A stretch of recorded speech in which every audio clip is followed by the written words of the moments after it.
Foli ani tannu bɛ Mali cɛ muso denmisɛn ani makɔrɔba aw fɛn fɛn sɔngɔlen b'a la nin wagati in na an b'a fɔ a ye k'aw bisimila an ka sigida kunkan jamukan na aw denkɛ an'aw balimakɛ don Amadu Zɛni Ɲamele ka bɔ Bamada.net bɔlɔlɔ sanfɛ o la i n'a fɔ aw yɛrɛ b'a dɔn cogo min na dalasigi la an bɛ nin jamukan in ɲɛnama yalasa ka dugu kɔnɔ ka kunnafoniba dɔw ta ni ka na cɔngɔ ni o ye ni ka tila ka nɛgɛjuru sira labila yalasa maa minnu bɛ Mali kɔnɔ ani minnu bɛ Mali kɔkan bɛɛ lajɛlen ka se ka weleli kɛ ni k'i fɛla ani hakilila fɔ ka kɛɲɛ ni an ka o don babu ye. O la bi an sigira ni kunnafoni min ye o de bɛ tali kɛ an y'a ye nin wagati laban in na Mali bɛ souveraineté ko kɛlɛ la n'o bɛ tali kɛ ka yɛrɛma hɔrɔnya ani ka bɔ tubabuw ka jɔnya minɛn kɔnɔ o la an y'a ye maa caman miiri taara yɔrɔ jan na ni k'a fɔ ko maa o maa ni i t'i yɛrɛ ka wari garanti ni t'i yɛrɛ ka wari dilan k'i tɛ se k'a fɔ k'i ka yɛrɛma hɔrɔnya ko o dafara ko wa fɛnɛ maa o maa ni t'i ka kan fɔ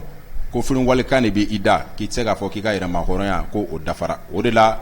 bi an y'an sigi ni o babu ye yalasa aw fana hakilina ni mun ye nin babu in na aw fana ka se ka o fɔ an n'a limanaw bɛɛ lajɛlen ka se ka faamuya sɔrɔ la o la yalasa ka se ka jamukan in ɲɛnamaya ni ye wele bila maa min ma nin t'a siɲɛ fɔlɔ ye an ka plateau kan a ka analyse ka ɲi kosɛbɛ n'o bɛ tali kɛ Ibrahim Sega Konare n'ale ye plateforme an ka transition dɛmɛ mɔgɔw ka kuma lasela ye o la an bɛ kuma d'a ma fɔlɔ a ka folikan di an filɛbagaw ma an bɛ sɔrɔ ka don an ka babu kɔnɔ Sega salamu aleykum. Wa aleykum salam wa rahmatullahi kɔri baasi t'i la. Ala fo ala barikada. Nba. Folikan jumɛn bolo ka di an filɛbagaw ma nin wagati in na. Ala subhanahu wa ta'ala foli kɔ ka a ɲin'a fɛ a ka nɛɛma ani kisi banbali jɛ an kuntigi Muhamadu kan sallallahu alaihi wasallam ka barikada ɲɛsin an bangebaaw ma olu minnu ye kɛra an ka diɲɛ labɔ sababu ye donc foli bɛ fɔlɔfɔlɔ laadalasigi la an b'a fɔ cogo min foli bɛ an ka force de sécurité et de défense ye minnu tɛ sunɔgɔ n'i y'a ye bi jamana in an bɛ k'an disi gosi diɲɛ kɔnɔ bi n'i y'a ye farafinna bɛɛ bɛ k'a disi gosi ni Mali ye bi ko le Mali est un modèle le Mali est un exemple à suivre c'est-à-dire pour la reconquête de notre propre Afrique c'est grâce à nos forces de sécurité et de défense an ka foli b'u bɛɛ lajɛlen minnu ye ɲangata sɔrɔ bi kɔlɔlɔ la ani kɔlɔlɔ tɔw bɛɛ lajɛlen na Ala ka hinɛ u bɛɛ lajɛlen na minnu blessera Ala ka kɛnɛya di u ni banabagatɔ bɛɛ lajɛlen ma an ka premier ministre docteur Sogol Kokala Mayiga Ala ka lafiya da ani banabagatɔ bɛɛ lajɛlen ma mɔgɔ fana cɛsirilen no fasoko in na vraiment Ala ka faso in Ala k'an fara jɔbagaw kan Ala kana kɛ faso cila ye bi thème nafa kama ni o ye langue nationale ani an ka wari Mali wari ni o de kɛlen don an bɛɛ dala gɛsɛ ye bi vraiment nafa kama an b'a ɲini auditeur sanumanw fɛ u ka bi ta in partager kosɛbɛ sabula ɲinini caman kɛra ni Ala sɔnna ma an bɛna an da don kumaw la kuma minnu bɛ a to vraiment maliyɛnw bɛɛ lajɛlen b'a faamuya k'a fɔ ko an ka wari ka an ta ye ko o de b'an arranger ni ko wɛrɛ ye bi donc n ka foli bɛ bɛɛ lajɛlen ye. D'accord o la Sega an yɛrɛ b'i fo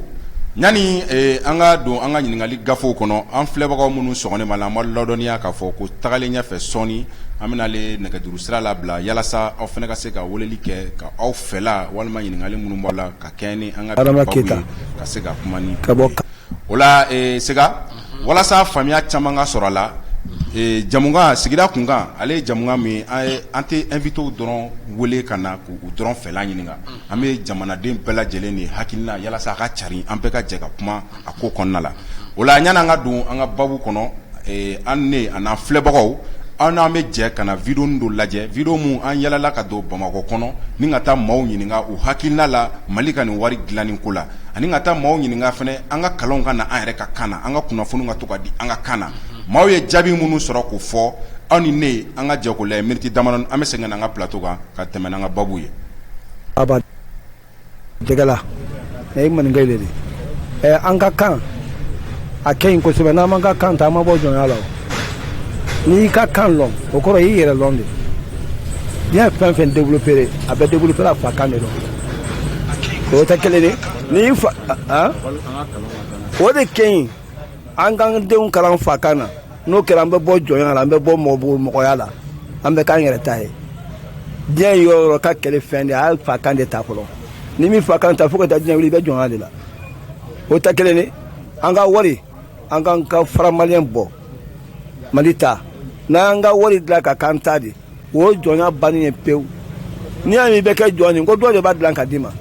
n'i yɛrɛ b'a dilan i fa bara i halala la est-ce que mɔgɔ bɛ molobala k'i la wa an k'an ka wari dilan o de kɛɲi n'o kɛra dɔrɔn an bɛ bɔ jɔnya la pewu malin bɛɛ bɛ lafiya a jateminɛ kɛ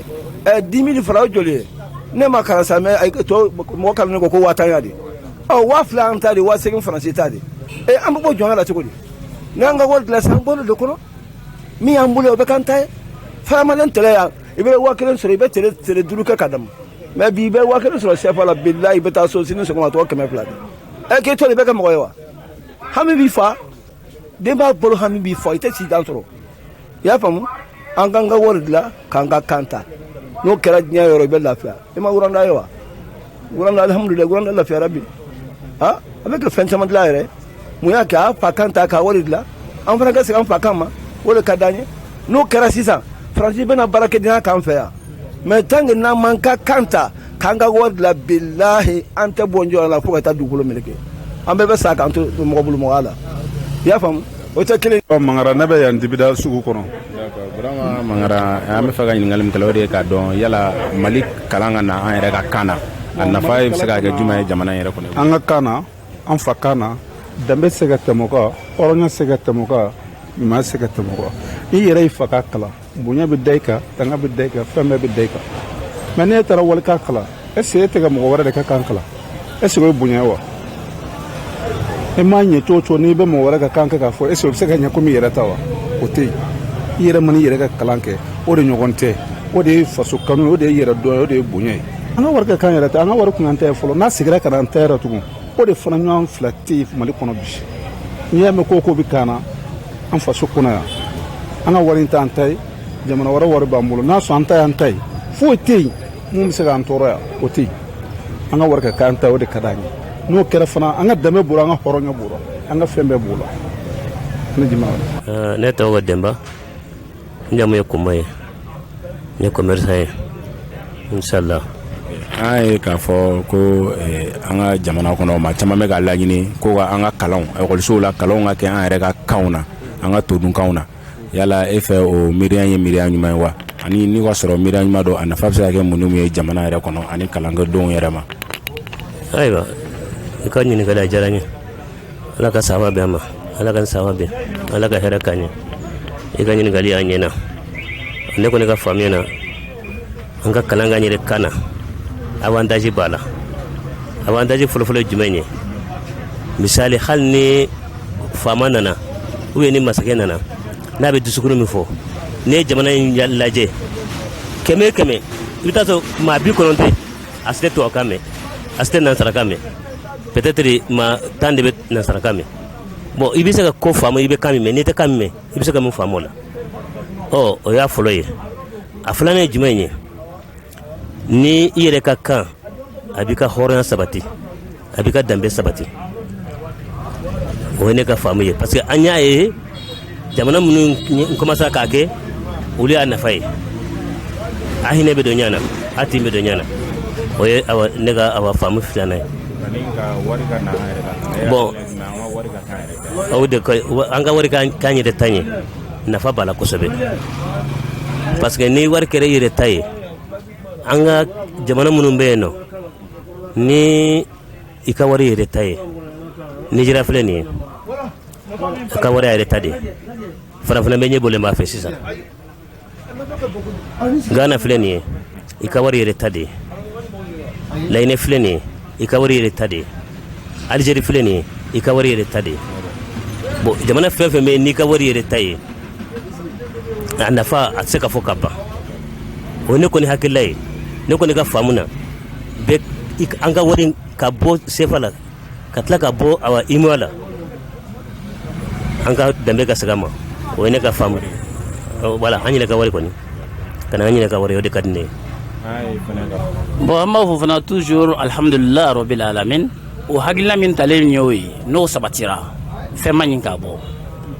parce que e ka jate minɛ i bɛ san 10 fo ka taa se san 20 ma e bɛ bɔ kalan na yanni ka kan kalan fɔlɔ ko k'o maîtriser ka sɛbɛnni kalan k'o maîtriser o y'a dama ko ye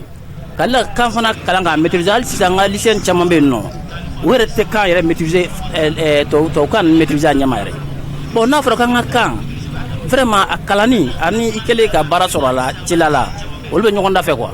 n'i ye fɛn fɛn kalan n'a b'i fa kan i tɛ kamana gan a ɲɛtaga la quoi mais e bɛna kan sɛbɛnni kalan kan sɛbɛnni yɛrɛ dama tɛ fɔlɔ ka tila ka na dɔn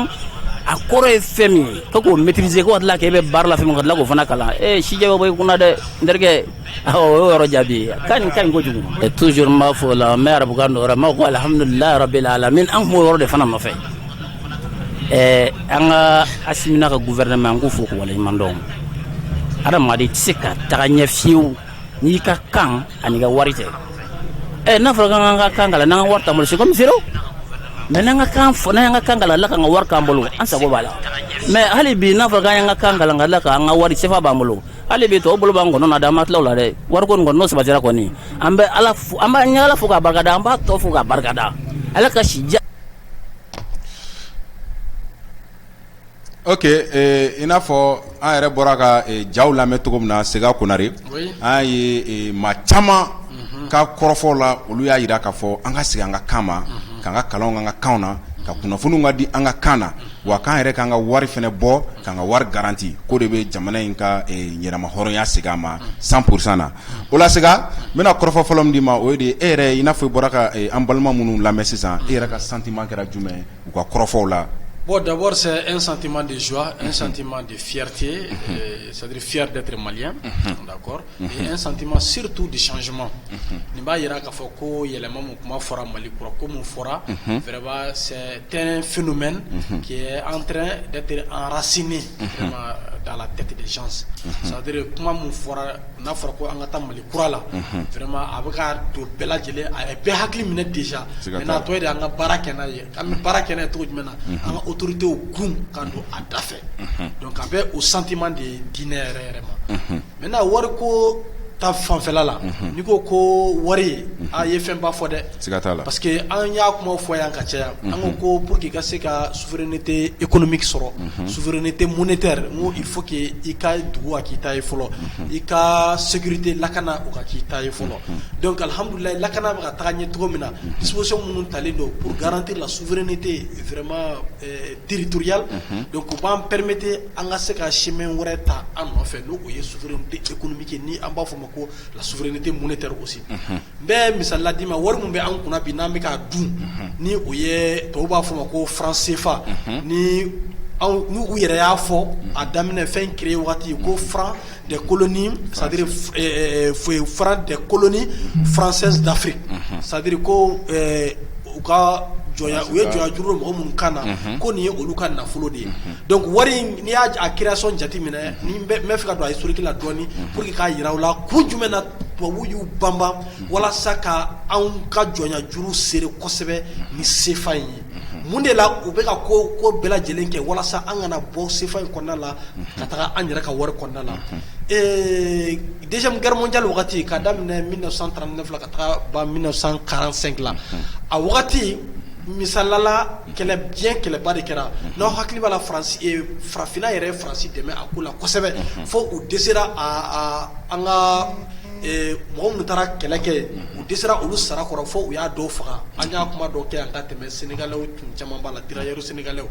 donc au même moment olu fana tun bɛ ka hakili jakabɔ kɛ de Charles de Gaulle ninnu ko a bɛ se ko an bɛna se ka jɔnya juru maintenir cogoya jumɛn na parce que tagalen ɲɛ i b'a dɔn tubabuw ni farafinw tɛ kelen tubabuw san 40 san 50 san 100 ko nata olu bɛ o de prévoir depuis sisan donc olu tɛ yi ko anw bɛ cogo min na nous on vit du jour au jour donc u y'o jateminɛ de kɛ olu bɛ se ka jɔnya juru in donna nataw la farafinw bɛna essayer ka muruti donc n'u ko k'u bɛna muruti moyen jumɛn bɛna kɛ an bolo ka juru to u kan na an bolo donc o de kama u miirila k'u hakili jakabɔ entre pendant la deuxième guerre mondiale kɛlɛ bɛ sen na mais olu fana tun bɛ ka hakili jakabɔ kɛ u bɛ se ka an mara cogo jumɛn na donc o hukumu de kɔnɔna la conférence ba dɔ kɛra États-Unis n'u b'a fɔ ko les accords de Bretton Woods n'o kɛra États-Unis san 1945 juste une deuxième guerre mondiale ka ban o conférence ba in senfɛ diɲɛ bɛɛ de ɲɔgɔn sɔrɔ yen a conférence tun ye jumɛn ye États-Unis k'a essayer a ka suprématie bila da la notamment à travers la valorisation du dollar américain donc o conférence de senfɛ u bɛnkan caman kɛra donc faransi fana y'a profité o sene fɛ américains y'a laɲini k'a fɔ ko diɲɛ wariba a belebeleba ka kɛ dollar américain donc hali ni mɔgɔ wɛrɛ bɛna wari wɛrɛ falen aw bɛna dollar de la fɔlɔ maintenant dollar fana bɛ garantie cogo jumɛn na olu ko ka dollar garantie ni or ye donc il y a fait la possibilité à cette époque or de ka falen dollar la c'est-à-dire sanu o de kama n'a fɔra ko sanu bɛ mɔgɔ fɛ yen bibi na i ka da la k'a fɔ ko fɛn belebeleba de b'i bolo parce que sanu filɛ nin a valeur tɛ bin kosɛbɛ c'est-à-dire l'or a une valeur stable c'est-à-dire au niveau de l'économie mondiale donc au kun kɔnɔna la France a profité o de fɛ parce que États-Unis ko ka or de don ba la olu a wagati olu dɔrɔn de ka wari tun bɛ falen or la a wagati donc or do unité u b'a fɔ ma ko on soit mun de donc ale kelen bɛ taa entre 30 et voire jusqu'à entre 20 et 35 grammes comme ça a den kelen bɛ taa o de la ko a wagati ko dollar kelen tun bɛ falen o de la donc tubabuw ye mun kɛ olu fana ko nin ko in kɔnɔna la il faut k'an fana ka ko dɔ ɲɛɲini joona donc a ye hakilina di olu ma donc ni accord de Bretton in banni olu fana ye CFA projet lancé u y'a lancé san wagati jumɛn o fana lancera ka bɛn ni 1945 donc u y'a bilalen valeur la donc entre 45 et 58 il y a jateminɛ ko u ye tɔgɔ min di n'o ye franc des colonies françaises d'Afrique n'o ye CFA ye ko k'a essayer ka o tɔgɔ yɛlɛma parce que an ɲɛ bɛna yɛlɛ o y'a sɔrɔ Modibo Keita ninnu Kwame Nkrumah ninnu Emery Patrice Lumumba ninnu c'est-à-dire les pères de l'indépendance d'Afrique a wagati olu tun bɛ kɛlɛ la ko ka farafinna k'a ka yɛlɛma hɔrɔnya ta donc olu ɲɛ b'a la colonie tɔgɔ min bɛ wari in fana sanfɛ o fana ye impact belebeleba de donc o de kama en partir de 58 u ye tɔgɔ in yɛlɛma k'a kɛ ko Afrique de l'Ouest wari donc u y'a yɛlɛma k'a ko ye mais ça demeure c'est-à-dire le franc a bɛ jɔnya wari in de kɔnɔna la a bɛ jɔnya hukumu kɔnɔna la gɛlɛya jumɛn bɛ ni jɔnya wari in na ni zone CEDEAO kɔnɔna la il y a une communauté qui s'appelle UEMOA Union monétaire ouest-africaine qui regroupe 8 pays membres dont le Mali fait partie donc au UEMOA il devait CFA dun donc mais UEMOA fana bɛ CEDEAO de kɔnɔna la donc UEMOA bɛ CEDEAO donc u ko u bɛ fɛɛrɛ kɛ ka u tintinin to anw kan donc o CFA in problème belebeleba saba de b'a la anw bolo ni o bɛ ka anw zone UEMOA bila retard la bibi na CFA la problème ba saba problème belebeleba saba de b'a la problème ba saba i da do la a problème belebeleba saba a fɔlɔ ye jumɛn ye banquiw wari bɛ distribuer banque mun na c'est-à-dire banque belebeleba mun bɛ wari yɛrɛ ta k'a di banque misɛnmaninw ninnu ma ni a bɛ fɔ o ma nanzarakan na ko les banques centrales donc bɛ tali kɛ BCEAO do voilà BCEAO de ye anw ka CFA banque centrale ye mais wari yɛrɛ tɛ imprimer BCEAO la dɛ a bɛ imprimer tubabuw de fɛ yen mais BCEAO de chargelen don ka redistribuer c'est-à-dire an ka banque misɛnninw ni ɲɔgɔn cɛ dans la zone UEMOA donc o banking ka baara o problème fɔlɔfɔlɔ ye jumɛn ye CFA problème fɔlɔfɔlɔ ye jumɛn ye o banking administrateur service je vais dire organisation bɛ yen c'est-à-dire instance décisionnelle a bɛ fɔ o de ma ko conseil d'administration qui est dirigé par qui est géré par un président qu'on appelle le président du conseil d'administration. Donc au conseil d'administration qu'on a là, c'est-à-dire moi on société ka intérêt représenté, nous y actionnaires nous y, donc ni actionnaires y état ou donc moi on société nous a intérêt représenté au sein du conseil d'administration il faut les mots les administrateurs donc en cas conseil d'administration qu'on a là BCEAO conseil d'administration qu'on a là France Joyoro Kabo donc la France est un administrateur là-bas donc à Joyoro Kabo qui est doté d'un droit de veto aussi à l'intérieur de notre donc nous on a voir qu'on va faire France parce que la France est administrateur là-bas et puis droit de veto donc droit de veto donc ça c'est un problème donc au cours de quoi on te sera décision faut ta kasoro France ma la sommet là hala kadanye ka godo ta ko akila do ta akila mun beta an yere ka herala akila mun be warko bunango donc jago be donc no beta nous les Français informés droit administrateur mana informé droit donc avec un problème avec ko fola la an yere ka jamana ko ne an ministère bela jelena il y avait comment dire to ka représentant ma ministère bela jele ko kelen-kelenna la e ma y'an ka autorité de transition y'a daminɛ k'olu gɛn fɔlɔ yanni u ka faransi gɛn donc o de ye problème fɔlɔ donc a problème filanan ye jumɛn ye ce qu'on appelle le droit de réserve droit de réserve ye jumɛn ye comment dirais-je n'i ye wari ta sisan wari bɛ garantie de i m'a faamuya donc wari bɛ garantie cogo jumɛn na n bɔra k'a f'i ɲɛna sisan ko ka histoire f'i ɲɛna ko wari bɛ garantie ni or de or dɔrɔn tɛ ani bi bi in na fɔlɔ or dɔrɔn de tun mais bi a bɛ garantie fana ni jamana bɛ richesse mun créer n'a bɛ fɔ fana ma nanzarakan na ko le produit intérieur brut c'est-à-dire voilà PIB donc jamana bɛ richesse mun créer c'est-à-dire ani or ninnu olu bɛɛ bɛ se ka wari garantie donc anw ka fanba fana garantilen don nanzaraw de fana fɛ n'i y'a ta ka lajɛ CFA pour que CFA dɔ ka di anw ka banquiw ma il faut que anw ka wari dɔ de bila garantie la ni a bɛ fɔ ma ko c'est-à-dire le fonds de garantie ou bien les réserves monétaires donc an bɛ réserve dɔ de bila yen ni a wari t'an bolo an b'a kumabɔ ni sanu ye parce que o y'an ka richesse ou bien ni sanu fana dafalen t'an bolo an bɛ se ka kumabɔ ni an ka ressources wɛrɛ ye an ka jamana ka ressource dɔ jamana ka sɔrɔ fɛn ɲuman dɔ an bɛ se ka kumabɔ n'a ye mais très généralement a bɛ kɛ ni or de e ma ye o de kama a fɔra ko le classement c'est-à-dire des réserves d'or mondiales qui date de septembre 2021 a classé la France 4e. Il m'a formé. La France détient, c'est-à-dire 4e réserve d'or mondiale. Sanu tɛ bɔ Faransi. Sanu tɛ bɔ foyi tɛ bɔ. Wa yɛrɛ a dɔ feere a ta la dɛ.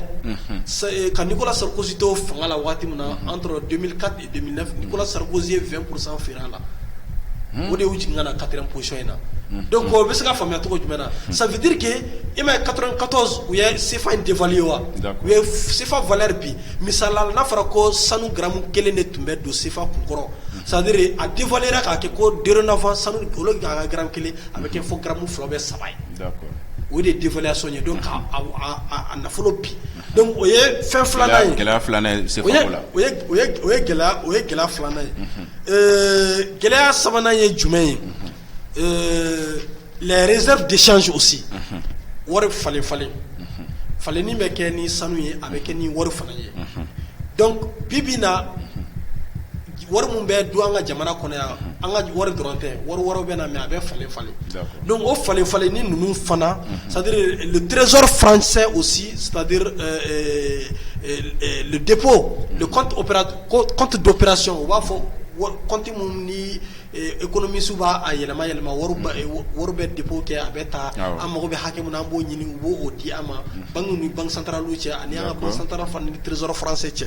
donc o fɛn fana o musaka fana 50% de réserve d'échange aussi de la zone UEMOA donc o fana bɛɛ bɛ taa trésor français de la donc o bɛɛ ye gɛlɛya ye anw ma donc ni gɛlɛya belebeleba saba ye ni nafa bɛɛ bɛ taa olu de kan alors que wari olu yɛrɛ tɛ a dun jɔn bɛ wari dun anw de b'a dun donc an ko mun de la nin ko saba in bɛɛ tɛ kɛ anw yɛrɛ les pays membres c'est-à-dire de la BCEAO pourquoi zone UEMOA la an ka wari yɛrɛ tɛ imprimé an fɛ yan le coût d'impression aussi o fana bɛ di faransi de ma n ɲinɛna k'o fara o b'olu de ka entreprise o fana o entreprise donc o bɛɛ nafa bɛ se olu de ma donc an ko bibi na vraiment il est temps que an ka CFA in bila n'a ye CFA in bila n filɛ ka avantage minnu fɔ donc nin retombées économiques bɛɛ lajɛlen bɛ tila ka kɛ anw yɛrɛ de fɛ yan an ka jamana kɔnɔna la yan a ka kɛ pays membre dɔ la hali n'a bɛ kɛ k'a fɔ ko ɲinan ni dɔ kɛra yan san wɛrɛ dɔ bɛ kɛ nin na a bɛ kɛ tour de rôle au moins il y aura pas ce qu'on appelle en économie une fuite de capitaux c'est-à-dire wari tɛ bɔ an ka zone kɔnɔna la a bɛ to circuler la an ka yɔrɔ kɔnɔna la ok mais yanni ka bɔ kuma la o kuma fɔlɔ la n bɛ fɛn dɔ f'i ɲɛna rapidement après n bɛ don ka détail fitinin fara kan n bɛ fɛn dɔ f'i ɲɛna jamana bɛ jamana la walahi pour que ka 1 million de CFA équivalent k'a labɔ k'a ci ka taa kɔfɛ baara t'i bolo walahi i bɛ c'est-à-dire soit i b'a di clandestinement dɔw natɔ avion fɛ misala ni mɔgɔ saba bɛ na avion na sa i bɛ 400 000 di dɔ ma ça veut dire ka plafond ye mun ye i b'o di mɔgɔ ma kama après i bɛ tila ka taa fɛ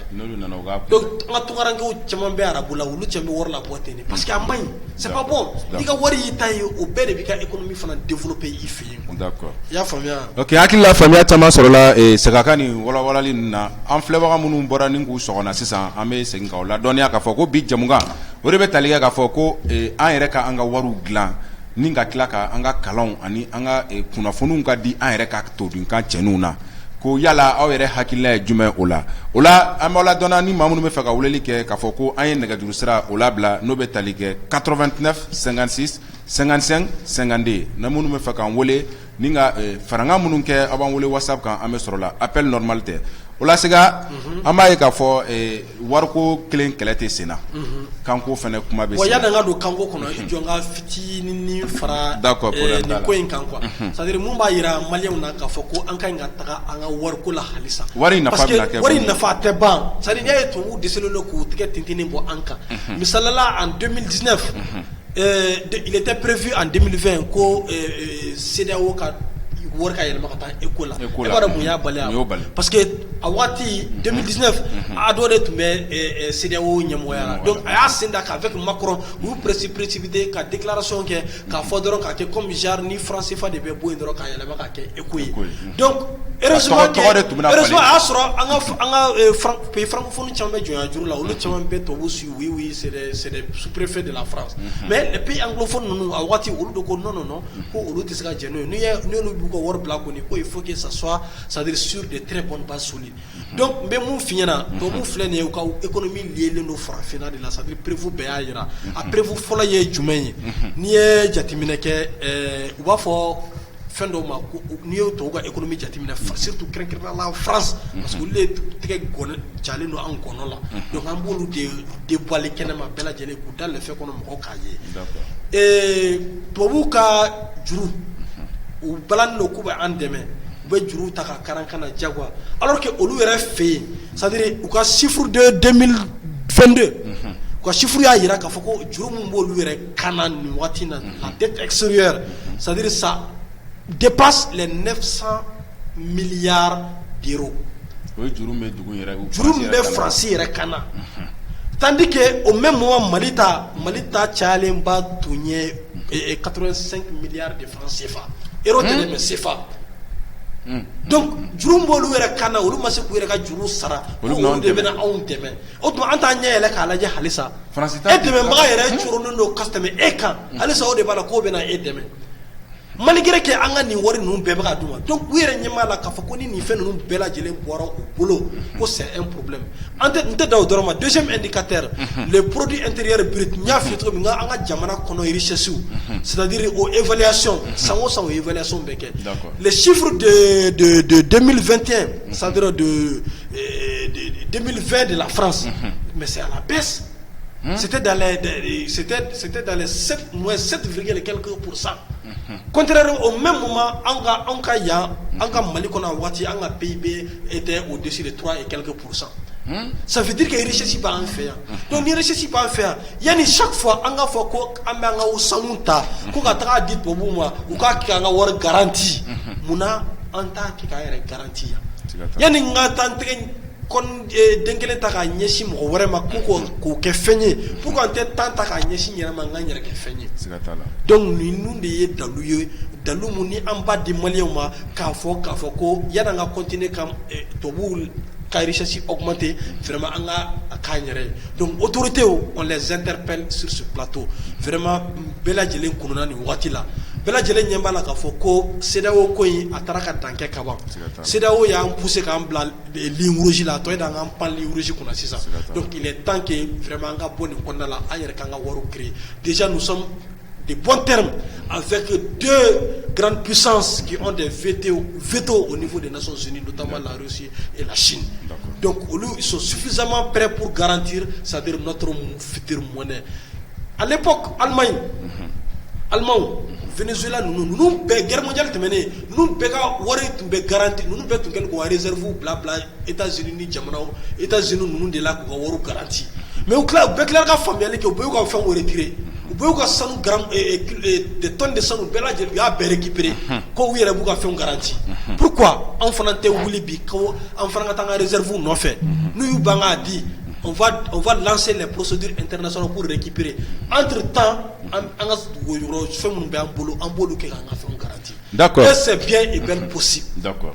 o la an b'a fɔ an filɛbagaw ɲɛna ko nɛgɛjuru sira o labilalen don ka kɛɲɛ ni an ka bi babu n'o de ye k'a fɔ ko ka kalanw kɛ an ka kanw na ka kunnafoniw di an yɛrɛ ka todunkanw na ni ka tila tuguni ka an yɛrɛ ka an ka wariw dilan ko o bɛ se ka nafa jumɛnw lase an ka jamana in ma ni maa minnu bɛ fɛ ka weleli kɛ nɛgɛjuru sira bilalen don a bɛ se k'an wele whatsapp kan n'o de bɛ tali kɛ 89 56 55 52 o la Sega maa caman ko ka wari dilan ka a ma nɔgɔn yala e yɛrɛ bolo Mali k'a ka wari dilan an dun bɛ UEMOA la an bɛ CEDEAO la n'an ko k'an b'an yɛrɛ ka wari dilan san o tɛna se ka kɛ gɛlɛya ye ani nin dugu ni cɛ échange ko la déjà gɛlɛya b'a ni ninnu cɛ o gɛlɛya bɛ tɛmɛ an bɛ ni san fila in na an y'a hakili la ko depuis Amérique dɔ bɛ na sara an ok an ka nɛgɛjuru sira ta n ka sɔrɔ ka nin jaabi ok oui bonsoir bonsoir salam alaikum a ka kɛnɛ somɔgɔw baasi tɛ yen nɔ i tɔgɔ ni jamu i bɛ k'an wele ka bɔ fan jumɛn New York Alu Konta Alu Konta bisimila depuis New York an bɛ k'i lamɛn faranga jumɛn b'i bolo ka kɛ ni bi jamu kan o ye sisan n y'a dayɛlɛ n bɛna n'aw ka wariko kuma de ye quoi awɔ an ka bi jamu kan b'o de kan yala an yɛrɛ k'an ka wari dilan a bɛ se ka kɛ nafa jumɛn ani an ka kunnafoni n'an ka kalanw ka kɛ an yɛrɛ ka todunkanw na o nafa bɛ se ka kɛ jumɛn ye jamana in kan an ka kan fɔ an ka constitution change an ka kan kɛ numéro 1 ye an ka wari bɔ an yɛrɛ ye nafa b'o de la quoi tant que n'an m'an ka wari bɔ k'an ka kan fɔ an bɛ mɛn bɔ dɔɔnin la dɛ siga t'a la ouais parce que ali européen minnu filɛ ko européen union a bɛɛ b'a ka kan fɔ n'u taar'u ka réunion na a t'u ye a bɛɛ b'i ka kan fɔ an b'o ye tiɲɛ yɛrɛ la a bɛɛ b'i ka kan fɔ mais pour que an t'an yɛrɛ ka kan fɔ f'an ka mɔgɔ wɛrɛ ka kan fɔ an kan ka kan ta ten Sénégalais filɛ nin ye mais exemple d'i ma dɔrɔn Sénégal filɛ n'i ye Sénégal radio ta n'i ye Sénégalais ye don o don u bɛ français fɔ dɛ mais u bɛ kuma u ka kan de la wɔlɔfɔkan hali n'u ye dugu kɔnɔ hali n'i tɛ Sénégalais ye u bɛ kuma i fɛ Sénégalais kan na ya bon nafa b'a la i k'i ka kan fɔ quoi siga t'a la an k'an ka wari bɔ an ka bɔ CFA an ka wari bɔ an ka bɔ CFA la an ka bɔ CEDEAO la an ka MINUSMA gɛn quoi parce que n'an ma ɲɛ ko an ka bere ta o bɛɛ nɔfɛ siɲɛ kelen quoi d'accord an ye faamuya sɔrɔ parce que o de don dɛ d'accord awɔ ka MINUSMA to an bara k'an to CFA yɛrɛ la an t'an ka kan fɔ hali bi an bɛ mɛn bɔgɔ nɔɔni na quoi siga t'a la an ka jija an ka MINUSMA gɛn ka bɔ yen nɔ an ka bɔ CEDEAO la parce que an CEDEAO filɛ CEDEAO sigira de a kɛ kun ye de pour an ka ɲɔgɔn dɛmɛ mais CEDEAO ka dɛmɛ foyi t'anw fan fɛ mun ka d'u ye dɔrɔn k'an cɔrɔn quoi d'accord kɛlɛ b'an bara a bɛ san joli bɔ e delila ka CEDEAO delila ka sɔrɔsi bila ka n'an bara hali ni mɔgɔ fagara an bara u tɛ bɔ ka communiqué kɛ ka dugawu kɛ mais n'an ka sɔrɔsiw taara terrorisiw faga olu bɛ bɔ ka terrorisiw ka dugawu kɛ terrorisiw de tiɲɛ don mais ni y'an ka sɔrɔsiw faga u tɛ bɔ ka fɛn fɔ mais ni terroriste fagara sisan u bɛ bɔ ka dugawu kɛ terrorisiw de ye n'an ka sɔrɔsiw ye civiliens faga i y'a ye siga t'a la o caman ye bon il faut que an ka bɔ quoi awɔ an ka bɔ ok an b'i fo an b'a ɲɛ an k'an yɛrɛ ɲini quoi d'accord an b'i fo i ka weleli la ka jɔn k'a bɛɛ fo i tɔgɔ la awɔ ko n b'aw bɛɛ fɔ aw bɛɛ ni fasoden ɲumanya quoi an bɛ yɛrɛ fo i ni cɛ ni baraji an b'a awɔ toujours an ka ɲɔgɔn minɛ quoi o dɔrɔn de bɛ président kelen tɛ se k'a kɛ dɛ an bɛɛ de b'a kɛ ɲɔgɔn fɛ o ye tiɲɛ awɔ d'accord merci vraiment an bɛ New York bɛɛ fo i tɔgɔ la ok merci bien ok Sega i n'a fɔ an balimakɛ yɛrɛ bɔra san nɔ ni ka kɔrɔfɔ di yɛrɛ y'a ka kɔrɔfɔw mɛn donc n bɛ kɔrɔfɔ segin ma halisa i ka tɛmɛ ni babu yanni maa wɛrɛw ka voilà an ka foli bɛ Alu Konta depuis New York vraiment son intérêt pour le pays et je profite de saluer toute la diaspora vraiment on va continuer k'u connecter u ka partager halisa an ka foli b'u bɛɛ lajɛlen ni tun ka ɲininkali bɔ d'accord n ko ni an y'an ka kan dilan an ka wari bɔ yala an ka wari bɔlen an dun bɛ CEDEAO la an bɛ zone UEMOA la voilà donc bɛ nɛgɛjuru an ko ta oui allô allô ouais salam alaikum wa alaikum salam i tɔgɔ ni jamu ani i bɛ k'an wele ka bɔ fan jumɛn Lasine Traoré do Espagne Lasine Traoré ka bɔ Espagne i bisimila faranga jumɛn i bolo ka kɛ bi jamukan na kibaruya min bɛ ne bolo n ko n bɛ foli di an ka transition mɔgɔ bɛɛ lajɛlen ma. U tulo b'a la. N ka foli bɛ ka taa sɔrɔsi bɛɛ lajɛlen. U bɛɛ b'a mɛn inshallah. Tiɲɛ la an bɛ yɔrɔ min na bi. Mali anw content na Mali la quoi. D'accord. Ne kɔni bɛ min fɔ sisan. An yɛrɛ k'an ka wari bɔ an ka wari dun. Tubabukan yɛrɛ n'an ma tubabukan bila an tɛ taa ɲɛfɛ. D'accord. I ma jamana ko ye diɲɛ kɔnɔ k'a fɔ ko a développé don ni mɔgɔ wɛrɛ ka kan ye. Siga t'a la. Voilà bon an bɛ Espagne ɲininka nin sisan n'anw ye français fɔ Espagne yɛrɛ ɲɛna yan u b'a fɔ ko n'an m'u ka kan fɔ ko u ti ba don a la quoi. D'accord. Voilà mais ne kɔni bɛ min fɔ maliyɛnw ye maliyɛnw ka bɛn dɔrɔn c'est ni hadamadenw bɛnna. Mɔgɔ si tɛ ka don aw ni ɲɔgɔn cɛ quoi. Tiɲɛ don. Mais maliyɛnw ne yɛrɛ kɔni bon ne b'a dɔn maliyɛn ta programme bɛ transition fɛ bi. Siga t'a la. Mɔgɔ minnu ko k'u tɛ transition fɛ bɔ olu ti Mali jɔlaw ye quoi ne yɛrɛ k'u jate Mali jɔlaw ye parce que hadamaden ni anw ti dɔwɛrɛ lɔ ni jamana in tɛ ni jamana min bɔra an bolo an bɛna taa jɔn de bara an tɛ taa mɔgɔ si ten. Siga t'a la a mana gɛlɛya cogo cogo yanni an faso ye. U ka kɛ Ala kama hali ni e kɛra nafolotigi de ye nafolo b'i bolo k'i labɔ n'i ka jamana gɛlɛya b'i ka jamana kɔnɔ e jɛ bi yan. Tiɲɛ don. N'i y'a ye anw y'an da kɔgɔji kan ka bɔ ko Mali la ka kɔgɔji ta ka na don Europe yan gɛlɛya de y'a kɛ ni nafolo b'anw fɛ yan foyi tɛ yan dugukolo kan yan foyi u ka nafolo bɛ bɔ an de fɛ yen. Siga t'a la. Ne kɔni bɛ min fɔ maliyɛnw ye jamana de bolo min ka taa tiɲɛ la n content don jamana la parce que mɔgɔ bɛ jamana 100% ka taa côté kelen fɛ tan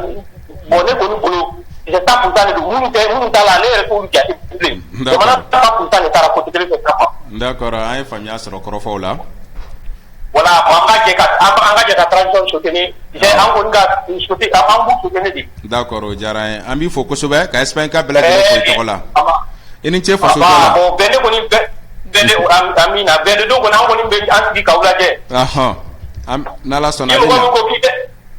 très bien bon côté tɛ yen foyi tɛ yen ni mɔgɔ min ko k'i tɛ sɔrɔsi ninnu ye kɔni Mali kɔnɔna na kɔ kan na ma n'i ko k'i tɛ sɔrɔsi ye kɔni non i b'i yɛrɛ ta de. Siga t'a la. D'accord. An ka foli bɛ ka taa maliyɛn bɛɛ lajɛlen ne ye Latinɛ Tarawele Kita Baringo. D'accord an b'i fo ka Espagne ka bɛɛ fo i tɔgɔ la i ni ce fasojɔ la.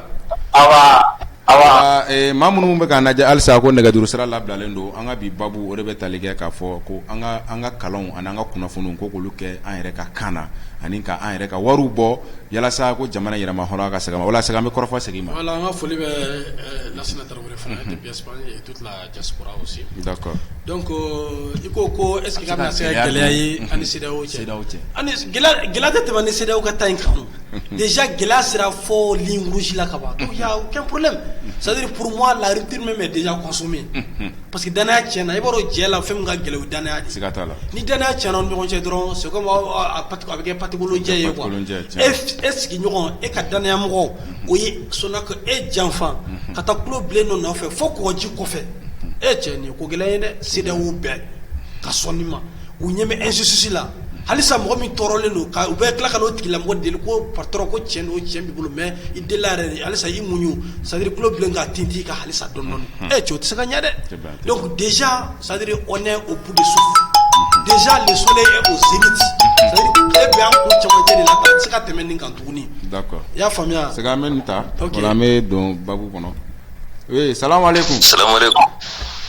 Wa alaikum salam. A bɛ cogo di. Ça va i tɔgɔ ni jamu ni bɛ k'an wele ka bɔ fan jumɛn. Mohamed Sissoko Kucala. D'accord Mohamed Sissoko faranga jumɛn bolo ka kɛnɛ an ka bi jamukan ye.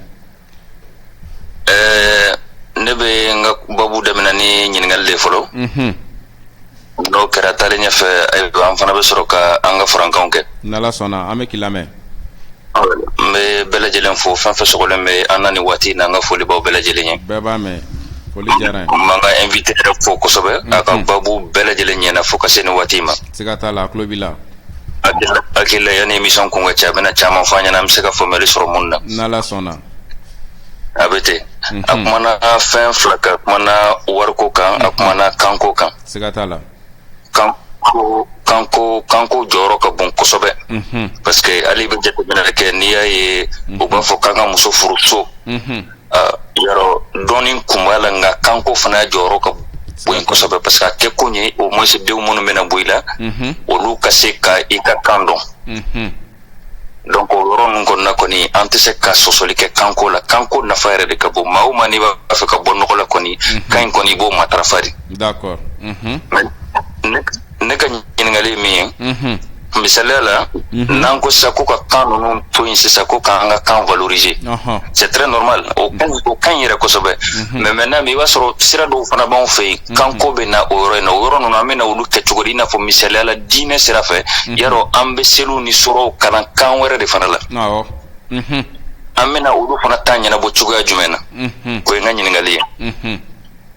Men sɔgɔlen to jamukan na ko fɛn bɛ sɔrɔ ka na n'Ala sɔnna. Ok, weleli diyara n ye Mohamed Siso depuis Kucala an bɛ Kucalaka bɛɛ fo i tɔgɔ la. Lajɛlen tulo b'i la. D'accord, aw sɔgɔlen ta la jaabiw bɛ na merci bien. Ok. Siga Sisoko an bɛ Kucalaka bɛɛ lajɛlen fo.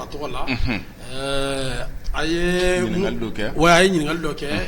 ko kanko la an bɛ tila ka n'a jaabi mais rapidement an bɛ kumadenw kun cɛ rapidement k'a fɔ dɔrɔn k'a fɔ ko a tɛ kɛ kɔlɔlɔ foyi ye ani CEDEAO cɛ parce que déjà confiance tiɲɛna ani CEDEAO cɛ danaya tiɲɛna CEDEAO y'a jira k'a fɔ ko olu tɛ fɛ ka bɔ jɔnya kɔnɔna la donc an dun y'a jira k'a fɔ ko an bɛ fɛ ka kɛ misalila de farafinna bɛɛ lajɛlen ma walasa an ka se an ka yɛrɛma hɔrɔnya sɔrɔ donc n'a tɛ ɲa k'a fɔ ko tubabuw don sira dɔ bɛna kɛ olu ka jɛɲɔgɔnya ye donc finalement an bɛ jɛ olu ka jɛɲɔgɔnya kɔ walasa an ka se an ka yɛrɛma hɔrɔnya sɔrɔ. D'accord, ok. Hakilila faamuya caman sɔrɔ la an b'an filɛbagaw la dɔɔni halisa k'a fɔ ko nɛgɛjuru sira ale labɛnnen don ni maa minnu bɛ fɛ ka bi ka kuma an ka bi babu kan n'o de bɛ tali kɛ k'an ka kalanw ani an ka kunnafoniw ka na an ka kan na ani fana an ka an yɛrɛ ka wari dun k'an yɛrɛ ka wari dilan ko o de b'a to an ka yɛrɛma hɔrɔnya o bɛ segin an ma o la Sega wagati bɛ ka commencer ka koron dɔɔni dɔɔni teliyala an b'an balimakɛ ka ɲininkali jaabi ni ka sɔrɔ ka kuma an ka kanko fana kan. D'accord, donc an balimakɛ ka ɲininkali o ka nɔgɔn wɔrɔ religion wɔrɔ ta religion réglementée len don o tɛ o lié an tɛ fɔ k'an b'a o lié kan ba la kosɛbɛ parce que silamɛya ye diinɛ de chrétien fɛn wɛrɛw bɛ yen an tɛ chrétien minnu ka kan dɔ ne y'a fɔ n'a fɔra ko diyagoya f'i ka o kan fɔ mais silamɛya la an ye mun ye kuranɛ kɔnɔ k'a fɔ ko seli bɛ kɛ arabukan de la parce que kuranɛ cira ala kira ma kisi nɛma sallallahu alaihi wasallam arabukan de la kira mun tun bɛ yen wagati mun kuranɛ olu ka sɛbɛn cira ma o de la misalala tɔ ninnu cira ni ma fili Isa ta nabila Isa alayhi salam o ta cira hébreu wa jumɛn de la donc voilà donc o yɔrɔ ta sɔli tɛ o la quoi silamɛya ta kɔni o ye an tɛna seli an ka kan na mais an bɛ seli komi o référence ye mun fɔ ni o ye kuranɛ o ye ala kumakan ye. D'accord, ka farangani fitinin kɛ ka fara i ka kuma kan o de ye k'a fɔ n'i y'a ta ka lajɛ diinɛ o ye a dama facteur dɔ ye surtout Mali ye pays laïque ye an ye diinɛ caman bɛ an fɛ Maliba la nɔ donc n'i ko an ka institution kɛrɛnkɛrɛnnena kalan ekɔlisow na an bɛ kalan minnu kɛ dɔnniya kalan minnu bɛ ka kɛ an kun ekɔlisow la ani an ka jamana ɲɛmaaw bɛ to ka n'u jɔ k'an ka jamana kunkanko minnu fɔ walikanw na an bɛ fɛ n'olu de sera ka yɛlɛma an yɛrɛ ka todunkanw na a ka ca Ala fɛ faamuya caman o bɛ sɔrɔ a la sinon n'i y'a ta ka lajɛ an balimakɛ ɲininkali min kɛ c'est pertinent hali kɔsan na an y'a ye a mankan cayalen tun don dɔw tun bɛ k'a fɔ ko k'a fɔ diinɛ la k'a fɔra dɔw fɛ ko seli bɛ se ka kɛ aw ka kan na dɔw ko seli tɛ se ka kɛ aw ka kan na a kɛra ɲɔgɔn sama-sama ye ka seli voilà ko ka seli u ka kan na an y'a ye fana dɔnnibaga dɔw ko n'i ye kuranɛ bɛ kan mun na ko n'i y'a bɔ o kan na k'a b'a valeur caman perdu ko n'i y'a yɛlɛma togo togo k'a tɛ kɛ authentique ye nka an balimakɛ ka ɲininkali hakili la jaabi minnu dira a ye faamuya dɔɔni sɔrɔ olu la o la Sega wagati bɛ ka koron kosɛbɛ an b'a fɔ an filɛbagaw ɲɛ halisa nɛgɛjuru sira labilalen don n'u bɛ weleli kɛ u bɛ se ka weleli kɛ WhatsApp la n'o de bɛ tali kɛ 89 56 55 52 an ka bi jamukan o de ye k'a fɔ an yɛrɛ ka wari n'an y'o dunni daminɛ ni ka kuma an yɛrɛ ka todunkan cɛnu na an ka kunnafoni ni kalanw ka kɛ o la a nafa bɛna se ka kɛ fɛn minnu ye jamana in kɔnɔ an ka bi babu bɛ o de kan o ɲininkali de tɛnkulen don an n'an filɛbagaw la an invité la Sega an kumara kosɛbɛ sefa kan an kumara wariko in nafa kan an kumara wariko in gɛlɛya damadɔnin kan hali n'a yɛrɛ tɛ expert ye comptable la ni économie fɔ na c'est que a ma nɔgɔn dɔɔni nka a kɔ hɛrɛ an y'an da don caman na ni ka o lawala nka mun ye kanko in ye an ye maa caman bɛ k'a fɔ ko ka kalan kɛ an ka kan na an ka kalan ka na an ka kan na kunnafoniw ka di an ka kan na ko a nafa ka bon a bɛ yɛrɛma hɔrɔnya kɛ nka yala ni yɛrɛ bolo ne bɛna ɲininkali tengu la n'a fɔra an ka na an ka kan na Mali kɔnɔ kan ka ca kan jumɛn bɛ se ka taa bi Mali kɔnɔ ko b'o kɛ an yɛrɛ ka kan ye e yɛrɛ ka faamuya la n'a tɛna o kan taara a tɛna se ka kɛ problème fɛnɛ kan siya fɔla tɔw ni ɲɔgɔn cɛ kan fɔla tɔw ni ɲɔgɔn cɛ évidemment naturellement n'i ye kanko jateminɛ déjà kanko tɛ kɛ problème ye alhamdulillah jama fanba bɛ kan mun mɛn o ye bamanankan ye donc o bɛ se ka kɛ ça il peut y avoir plusieurs langues officielles o tɛ problème ye o n'i ye jateminɛ kɛ bi na an ka jabarani n'an ka ORTM télé lajɛ bi n'u bɛ journal kɛ bamanankan na u b'a kɛ français u b'a kɛ an ka kan ninnu bɛɛ la mɔgɔ ma deli k'a plaigner et bɛɛ b'a faamuya fana an ka kanw na donc ne bolo c'est à dire olu ye détail ninnu dɔrɔn de ye k'a fɔ ko ka bamanankan comme jama fanba bɛ bamanankan de mɛn et puis bamanankan ye kan ye fana kan mun don a kan ka nɔgɔn dɔɔni a kan ka surun arabukan fana na t'a dɔn n'i y'a jateminɛ bamanankan ka surun arabukan na il y a beaucoup de mots qui sont partagés mais mɔgɔw t'a jateminɛ donc o fɛn ninnu c'est facile a ka nɔgɔn mɔgɔ mana na rapidement i kɛra fila i kɛra kɔrɔbɔrɔ ye hali ni i mana na Bamakɔ tile fila dɔrɔn i bɛ bamanankan fɔ c'est à dire jama fanba bɛ kan mɛn a ka nɔgɔn quoi donc ne bolo bibi na bamanankan bɛ se ka kɛ kan officiel ye ni u ka lajɛ c'est à dire denna fila ninnu bɛ yen jamana ka département bɛ département min b'u occuper langue nationale valorisation na donc u ka lajɛ c'est à dire n'a ma ɲa même s'il faut les 4 par exemple les 5 langues les plus parlées les 4 ou 5 langues locales les plus parlées ou k'olu ta mais u ka bamanan bila ɲɛfɛ u k'o kɛ constitution na ani seconde langue mun n'a bɛ kɛ langue vivante ye u ka kɛ anglais parce que bibi na n b'a f'i ye an b'an si bɛ kɛ tubabu kalan na mais n'a fɔra i mana tila don min hali n'i tilara master la n'a fɔra ko i ka taa kalan kɛ Russie la ou bien Chine yɔrɔ wɛrɛ u ka taa ka tila k'i ka segin k'i ka san kelen kɛ u ka langue anglais la des choses comme ça o tɛ temps perdu fu ye donc o kɔrɔ de k'a fɔ ko nafa tɛ tubabukan in na tubabukan tɛ international ye an ka bamanankan ta a ka langue bamanankan fara o kan mais bamanankan o bɛ kɛ priorité ye donc ka anglais fara o kan o bɛ kɛ langue vivante 2 ye an b'o bamanankan ni anglais kalan ɲɔgɔn fɛ n'o kɛra i bɛ tila ka bagi la n'i ko k'i bɛ taa université wɛrɛ la diɲɛ dugu o dugu i bɛ taa wa i tɛ taa san kelen perdu manamanako la donc an b'o de fɔ nin yɔrɔ la parce que ka nafaba de b'a la d'accord n bɛ misali fitinin d'i ma ne bɛ lakalani kɛ technologie domaine na mais i b'a kalama la première fois c'est à dire ne ka enseignement kɛ ONG dɔ la u y'a i b'a dɔn u ye comme exigeant kan ONG dɔ dugu right to play wa jumɛn u bɛ denmisɛnninw de lakala denmisɛnninw falatɔw b'a la fɛnw b'a la mɔgɔ minnu ma taa école la ko k'u kalan technologie fɛnw na i b'a dɔn u fɔlɔla ka mun fɔ ko a ka d'u ye ko ka kalan kɛ bamanankan na ne ko n ko a ko tiɲɛ yɛrɛ la n ko nin c'est à dire nin ye siɲɛ fɔlɔ ye vraiment alors que mɔgɔ minnu tun bɛ a ɲɛmɔgɔ la o don a manager ba malien tun tɛ mais pourquoi a y'o fɔ parce que u b'a faamuya mais je vous dis que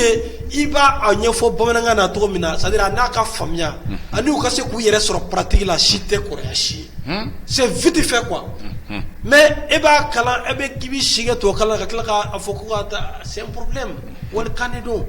donc tubabuw yɛrɛ fana ye dɔ de ka kan bila ka u yɛrɛ ka kan ta donc bibi na n'a fɔra ko an fana ɲɛ yɛlɛla bi k'a fɔ ko an fana ka o ta bila ne fɛ o tɛ kojugu ye o au contraire o bɛ kɛ sababu ye yɛrɛ de an ka jamana ka gundo tɛ labɔ tuguni parce que an ka jamana langue officielle ye tubabukan de donc o kɔrɔ ko an ka ko sɛbɛlama bɛɛ bɛ kɛ u ka kan de la donc n'a kɛra u ka kan na a bɛ labɔ a bɛ suma e ma ye tellement que fiti tun bɛ kɛ fɔ conseil des ministres la u yɛrɛ Assimi ko dorénavant ko hali téléphone ko tubabu ko ten ko la confiance n'exclut pas le contrôle ko hali téléphone k'a tɛ don conseil des ministres la tuguni parce que kunnafoni bɛɛ lajɛlen bɛ bɔ a bɛ taa se mɔgɔ minnu ma ɲi k'a sɔrɔ donc n'a bɛ bamanankan fana ka far'o kan tuguni n b'a dɔn hali ni kuma porokotora yanni u k'a fɔ k'u b'a faamuya a bɛ temps dɔɔni ta dɛ. d'accord hakili la faamuya caman bɛ ka sɔrɔ la halisa an b'an filɛbagaw la dɔnniya k'a fɔ ko nɛgɛjuru sira ale labilalen don ni u bɛ se ka weleli kɛ ka kɛ jamukan tɔ ma jan bilen san kan miniti damadɔni bɛlɛn don u bɛ se ka weleli kɛ whatsapp kan ni farankan b'u bolo walima ni hakilina minnu don ka kɛ ni an ka bi jamukan ye o la siga n bɛna ɲininkali mun tengu la Zena o de bɛna kɛ an y'a fɔ ko an ka kan ko ka kalanw k'a la ni ka kunnafoniw d'a la kunnafoniw dili kɔni nɔgɔ t'a la bɛɛ lajɛlen bɛnn'o kan a bɛ maaw la dɔnniya teliya la an bɛ nin oui salamu aleykum. Allo, waleykum salam. I tɔgɔ ni jamu ani bɛ k'an wele ka bɔ fan jumɛn? Kojo Tumani ne don ka bɔ Allo? Ok, ni tigi ka nɛgɛjuru sira man ɲi. O la an bɛ tɛmɛ n'an ka kɔrɔfɔw ye. O la Siga, an ye kan nali kalan nali an ka kan na. A fɔli mais a bɛna sɛbɛn kan jumɛn na? Dɔ bɛ nɛgɛjuru sira an k'o ta fɔlɔ. Salamu aleykum. Allo? Oui, salamu aleykum. Balimakɛ, i tɔgɔ ni jamu, i bɛ k'an wele ka bɔ fan jumɛn? Kojo Tumani don, vraiment n kun bɛ ka émission suivre ko Sega Konare ma ko c'était très très pertinent. D'accord, a Sega tulo b'i la. Yala faranga jumɛn b'i yɛrɛ bolo k'a kɛ an ka bi jamukan na? Bon, faranga min bɛ n bolo dɔrɔn n b'a fɔ vraiment Bamananeti vraiment u bɛ baara min na nin ye tagaɲɛ baara yɛrɛ yɛrɛ de. D'accord, o diyara n N'i ye. y'a ta k'a lajɛ a kalan kɛ an ka kan na k'an ka monnaie officialiser vraiment fɛn tɛ taa k'o bɔ quoi. N'o sera ka kɛ kɔni an ka activité a n'an ka indépendance an b'a fɔ vraiment u bɛ se ka sabati o la. Ne bɔ kuma kɔnɔ jɔ. D'accord, an b'i fo i ka weleli la. Donc n'i y'a ta k'a lajɛ Sega an bɛna ɲininkali min tɛngu la o de ye k'a fɔ ni kalan ninnu bɛ kɛ sisan yala an bɛna sɛbɛnni ninnu kɛ kan jumɛn de la? Kalan bɛ fɔli b'a la ka sɛbɛnni b'a la. Bamanankan est-ce que sigidenw bɛ yen an ka kan na? An dun b'a ye n'an bɛ kuma bamanankan na an bɛ français de sɛbɛn bamanankan na. N'i y'a ta k'a lajɛ. N y'a fɔ. N ka foli bɛ n balimakɛ fɔlɔ mun bɔra ka wele kɛ sisan Kojo Tumani vraiment a fana ka faso kɔnɔna kosɛbɛ ani auditeur bɛɛ lajɛlen halisa a ye continuer ka fɛn partager parce que bi ta in nafa ka bon kojugu. Siga t'a la. Ɲamele ye mun fɔ o de ka nɔgɔn ni nɔgɔya ye Ɲamele. Déjà basi i b'a dɔn tubabukan bɛ sɛbɛn alphabet mun na n'a bɛ fɔ ko ni alphabet composé don ni 26 lettres. 26 lettres ye. O alphabet o alphabet kelen de bɛ anglais la. Siga t'a la. Kelen de bɛ anglais la. Est-ce que n'i ye anglais fɔ tubabu bɛ se ka anglais fɔmu direct la ka sɔrɔ. N'anw yɛlɛmacogo de tɛ kelen ani mankanw tɛ kelen. Voilà o tɛ kelen ye o. C'est-à-dire grammaire langage bɛɛ langue bɛɛ lié don fɛn dɔ la n'a bɛ fɔ o ma ko d'abord sɛbɛnden kisɛw c'est-à-dire an ma ko 26 lettres lettres de bɛ sɛbɛn kisɛ ninnu ni filila bamanan kalannaw bɛ se k'a la kile kɔfɛ donc sɛbɛnden ninnu de les 26 la o sɛbɛnni ninnu bɛ fara ɲɔgɔn cogo jumɛn na ka se ka kumakan dilan n'a bɛ fɔ o ko phrase donc la grammaire donc langue bɛɛ basé don symbole kan symbole mana bɔ yen an bɛna grammaire la grammaire ye jumɛn ye phrase bɛ construire cogo jumɛn na o de ye grammaire ye n'an bɔra o la a kɔrɔ mun sɛbɛnna a kɔrɔ ye jumɛn ye an bɛ sɔrɔ ka na o la o de nafa ka bon n'a bɛɛ les langages diffèrent parce que les langages n'ont pas la même grammaire an bɛ grammaire kelen mun kɛ n'a bɛ fɔ ko une phrase sujet verbe complément o tubabu t'o ya donc anw fana ta la n'i ko k'i bɛ phrase construire ta la a bɛ kɛ cogo jumɛn na donc symbole mun bɛ yen o tɛ problème n'a y'a di an bɛ se ka kɛ ni 26 lettres ye yan bɛ foli bila an balimakɛ Aziz la vraiment a kɛra sababu ye ka mɔgɔw lakunu langue nationale ko kɔnɔ kosɛbɛ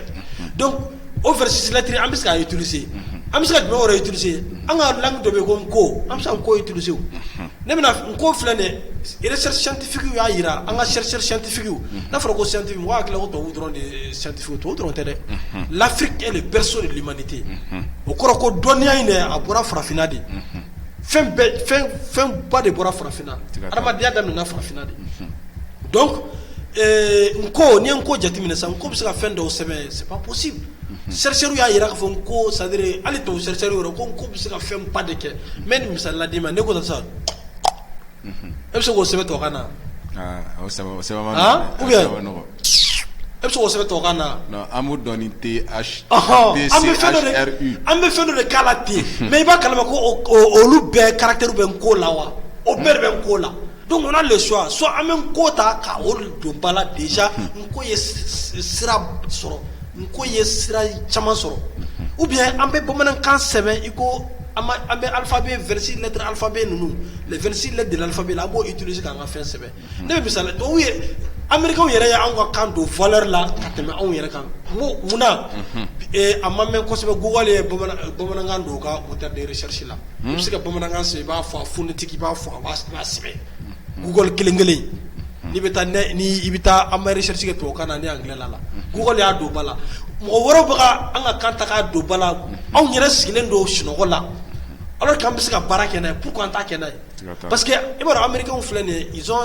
c'est-à-dire une longueur d'avance sur les autres o de kama ne m'a f'i ye n ko depuis 1939 n ko u ye conférence ba kɛ pour que ka se ka dollar bila wari bɛɛ lajɛlen sanfɛ c'est pas pour rien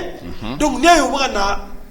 ka bamanankan bila ka moteur de recherche kono Google kono c'est parce que u yemba la ka fɔ ko duna natɔ la ko nin jamana dɔ bɛ ko Mali dɛ ni o ye bamanankan source yɛrɛ dɛ ni o tun ye Manden ye dɛ ko o jamana in dɛ ko nin don la ni jamana in bɛna a ka kan don ba la o don o b'a sɔrɔ olu ye an b'olu sɔrɔ sira la olu dun ka kan tɛ donc c'est pour dire que bamanankan a sɛbɛnna déjà ne ye Google y'a ta k'a implémenter k'a don ka moteur recherche kɔnɔna la bibi na n'a bɛ se ka utiliser ce qui veut dire que an ka kan in tɛ kan denni ye alphabet mun mana an diya an bɛ se ka baara kɛ n'a ye ko bɛ yen déjà an bɛ se ka ko ta n'an t'o fɛ fana il y a des chercheurs qui sont là mɔgɔ bɛ yen u ye langue kalan kɛ de u b'a ɲini u b'a dɔn u ye socio-anthropologie kɛ u b'a dɔn u k'a don ba la u ka réflexe président Assimi Goïta ye comité de rédaction de nouvelles constitutions a yo bila en place cogo min na a ko ɲɔgɔn experts fana fara ɲɔgɔn kan u ka réfléchir sur le sujet yala u bɛ fɛn dɔ bila en place o constitution kura min bɛ ka kɛ nin ye o ka kɛ an yɛrɛ ka kan na o de y'an ka laɲini ye o tɛ a yira k'a fɔ ko kanko in bɛna ta bala mais o de don n'o kɛra san dɔrɔn o b'a to an bɛɛ hakili bɛ latigɛ n'i y'a ye an bɛ kule la don o don an ka kan don ba la c'est pour que nin ye pré campagne de ye o référendum bɛna nin n'o ye élection belebeleba ye fasoden bɛɛ lajɛlen bɛ ɲininka i sɔnna ma o i ma sɔn ma an ka taa nin 4ème république la o donc o ɲininkali in dɛ donc an bɛ kɛ campagne de la ta walasa u k'a sɛbɛn o kɔnɔna la k'a fɔ ko le bambara est la langue nationale l'anglais est la langue vivante de la langue internationale comme ça hali ni an taara Nations Unies la don min kuma bɛ kɛ bamanankan la mɔgɔ wɛrɛ de b'a ta k'a traduire tubabu bilen écouteur bɛ don a tulo la o d'accord hakilila faamuya sɔrɔla sega wagati kuruna kosɛbɛ voilà wagati halisa an bɛ kuma laban segin ma ka kɛ ni an ka babu ye donc rapidement kuma laban na vraiment n ka foli bɛ bɛɛ lajɛlen ye ne bɛ mun fɔ mun ye ne dabali ban dɔɔni bibi na mɔgɔ minnu ma ka kalan ma taa yɔrɔ jan kosɛbɛ denmisɛnninw cɛkɔrɔba minnu ka ma to kalan kɛ ma université ma fɛn olu de bɛ kɛlɛ la bi ko ka Mali wari créer alors que nous avons des économistes chevronnés, docteurs en économie, des masters en économie, femmes BF. Olu ma se ka fara ɲɔgɔn kan ka comité d'experts dɔ sigi ou bien ka ordre et des économistes dɔ sigi mun bɛ réfléchir ka ni proposition an ka jamana ɲɛmɔgɔw ye fo ni hakilina bɛ bɔ an ka jamana couche entre guillemets minnu ka kalan ma taa yɔrɔ jan ou bien minnu cɛkɔrɔba ainsi de suite. Vraiment c'est un acte salutaire pour le peuple malien aujourd'hui. Tous ceux qui veulent qu'on aille vers notre monnaie, tous ceux qui veulent qu'on mette en valeur nos ressources naturelles afin de garantir dans l'avenir notre future monnaie. Vraiment, il faut libérer à Beladjeli. Moi, je vais une promotion. Voilà ça, on a c'est kana, on a donné à sur Jona, on est qu'un temps perdu, on a faut libérer à Beladjeli. Le président de la plateforme en transition demain, on va fournir quelqu'un qui a la fasokola jamana ɲɛmɔgɔw k'u jilaja u ka nin laɲini fila in ta bala na an bɛ fɛ an ka souveraineté ko in ka dafa i komi président Assimi yɛrɛ y'a fɔ cogo min na Assimi i ko si vous échouez ko la jeunesse a échoué nous on ne va pas vous laisser échouer donc c'est pour cela an bɛ nin proposition in ta k'a d'i ma k'a fɔ ko nin jeunesse kumakan de ko nin ye jamana bɛɛ lajɛlen jamana fanba bɛɛ de hakilina ye walasa an ka bɔ nɔgɔ la a tɛ taa nin hakilina fila kɔ an ka kan ka don ba la an ka yɛrɛma hɔrɔnya sɔrɔ ni o y'an ka wari ye n'o kɛra an ka économie bɛ développer donc o de tun bɛ bolo ka fɔ foli bɛ technicien Waraba ye Bako ani i yɛrɛ pour l'invitation d'accord Sega Kunare wa salim Sega Kunare an b'i fo ka plateforme an ka transition cɛden n'a muso an bɛ bɛɛ lajɛlen fo k'a ka président yɛrɛ fo kosɛbɛ aw ka cɛsiri la jamana in jɔliko la an filɛbagaw aw minnu y'aw tulo ɲɛgɛnnen to an na depuis jamukan in daminɛ na fo ka na se nin wagati in na an b'aw ladɔnniya ko nin tun ye aw tulo n'aw ɲɛ garisɛgɛ ye aw k'an bɛn mercredi wɛrɛ wa salam